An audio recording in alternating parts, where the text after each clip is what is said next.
treats. Now here's Ezra for how to do it. Thanks, Pepper. Today we are going to be making, like Pepper said, dog treats, and she is going to help us today. She's going to be our judge, taste tester dog, and she's going to do a great job. Thanks, Pepper, and I'll see you later for the judging. Come on. There you go. So that's today's Shaker Chef, and let's get started.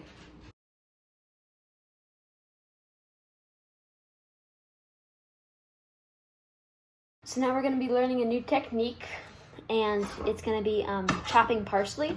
I would recommend like parsley either from your garden if you have it, or in the produce aisle, not the finely chopped and dried parsley from the baking aisle, because we need it kind of lively if you want really the whole flavor to stand out. So we're going to be getting a pretty big knife, so get your parents, kids. And we're going to take the knife, we're going to put our hand, make sure that this is the flat edge. We're going to put our hand on the flat edge, and we're just going to go up and down, up and down, up and down, up and down.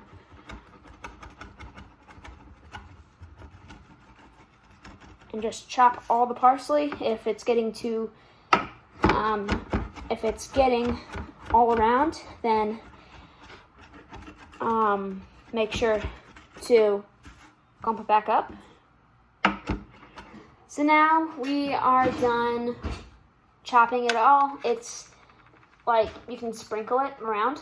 So we are going to pour it all into one bowl. Pour it all into one bowl.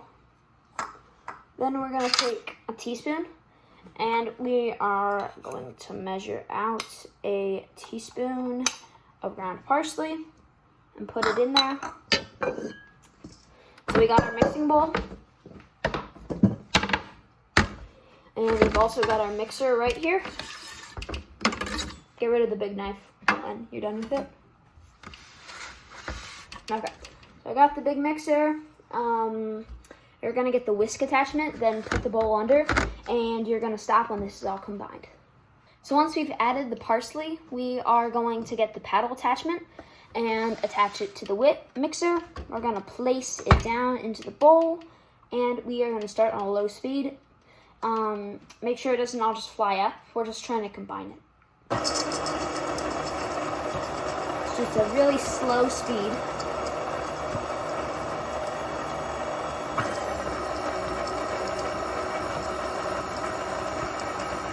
Really slow.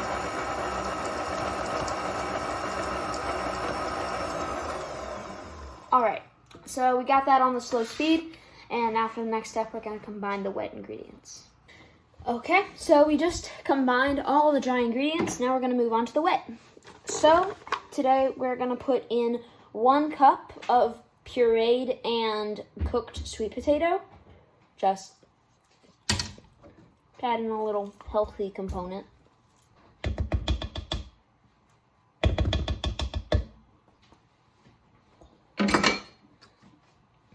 Then we are going to add in 2 tablespoons of all-natural peanut butter.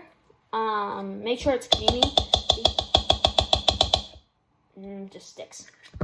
Make sure it's creamy peanut butter, because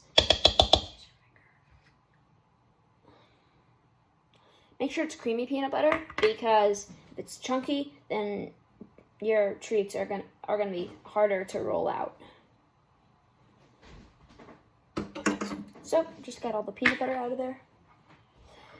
And now we have 1 tablespoon of molasses, which we are going to use a spatula for. I'm just going to scrape all the molasses out of there. Ugh, I do not like the smell of molasses. Okay, so put that in the sink. Wash off our hands. Now we got all of this. We are gonna use a spatula. So now we're gonna add in eggs. Just open the egg carton. Take 1 egg.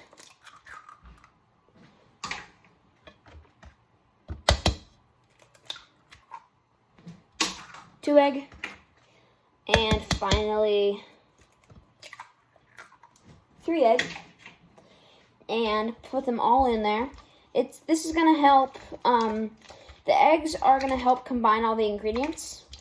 In baking and sometimes cooking, an egg is what keeps everything together. So it's gonna be really useful in this dish because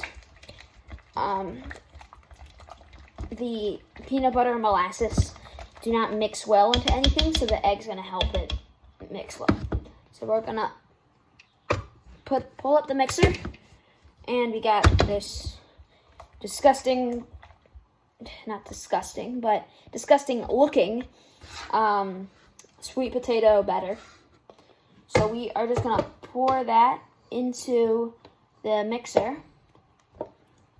Make sure to use a spatula and get it all out. And make sure you're not spilling. And we're gonna just put that bowl in the sink. So we got this. We are going to put it down, lock it, start on a slow speed, then maybe after it gets kind of well combined, speed it up a little bit. It should come out as some pretty tough looking batter, like almost cookie batter, but rougher. And it should look rough because we are going to use this bad boy to roll it out. We have all our batter ready, which should be pretty thick.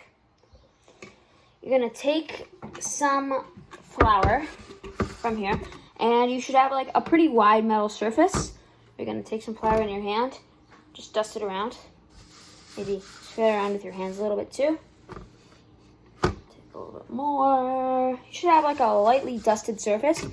We're just putting it on there so the batter does not stick to the countertops. I think we've got a pretty good counter, so we're just gonna latch it up, maybe brush off our hands a little bit. Then we're gonna take all the batter and just plop it down. You should be able to get it all out with your hands because it comes together well. Then you take this bad boy and just roll it. Yeah! Rolling helps you destroy lots of stress. At least helps with me.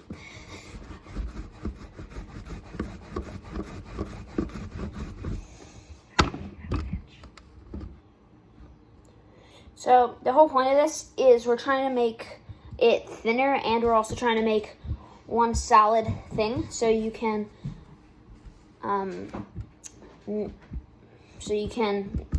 cookie cut it. So I just made it into one sheet.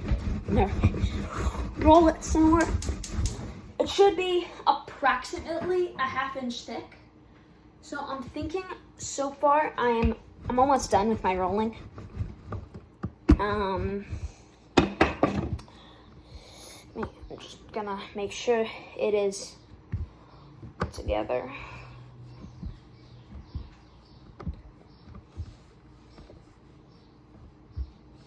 Okay, roll a little bit more over here, and then we're done.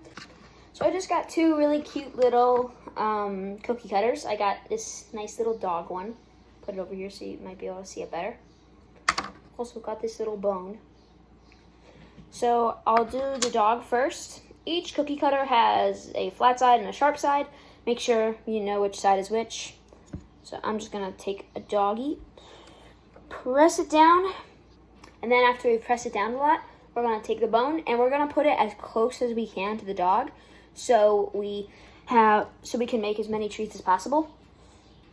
So we're just gonna put it really close to the dog and put the dog really close to the bone. And then the rest of this, we're just gonna peel away. We're gonna take this up. There should be a definable shape. Gonna keep going. We're gonna make sure that you can get as much space as possible. Even after we're done, we're still probably gonna have space for like 1 or 2 more. we're just gonna do that over and over. And then we're gonna do a fun thing where we pull it all out. It's really satisfying. But first we gotta cookie cut all these. I think we are nearly done. I might be able to get one more bone.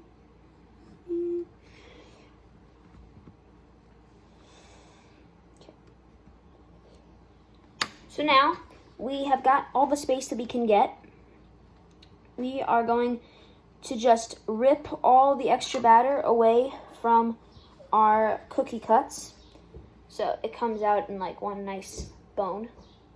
We're gonna put that on our tray right here, and we're just gonna keep peeling away.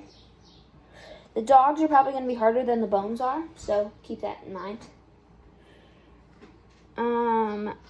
Ooh, this bone's not coming out good. I'm just gonna scrap it.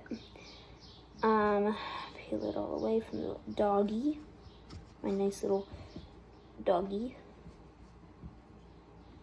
So if you're having trouble with this, you can put the shape around yours and just do it again. Just reminding, these do not have to be dog themed. It can be whatever you want. I don't think your dog will care one way or another. Unless your dog is an incredibly smart doggo. So these doggos are coming out pretty okay. Although this one seems that it might fall apart. So I'm just gonna make sure.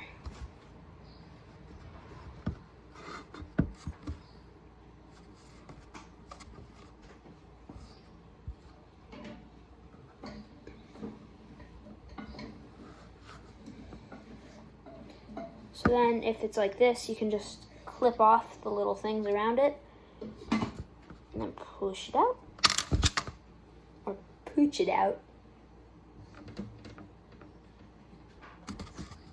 So all done cutting them out. We got some cute little puppers here.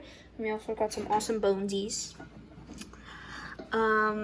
We are gonna preheat the oven to 350 and then we're gonna put them in for about 30 minutes. It doesn't really matter much if they're a little bit overdone or underdone, because remember, we're making these for dogs. So we are just gonna throw them in the oven, and we will be back with Pepper's taste testing in just a bit.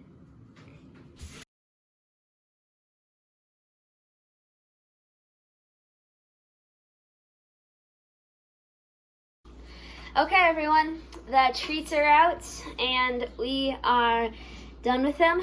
I got one in the cute shape of a doggy. So Pepper, it's time for the judging, and let's see how it goes. Pepper? So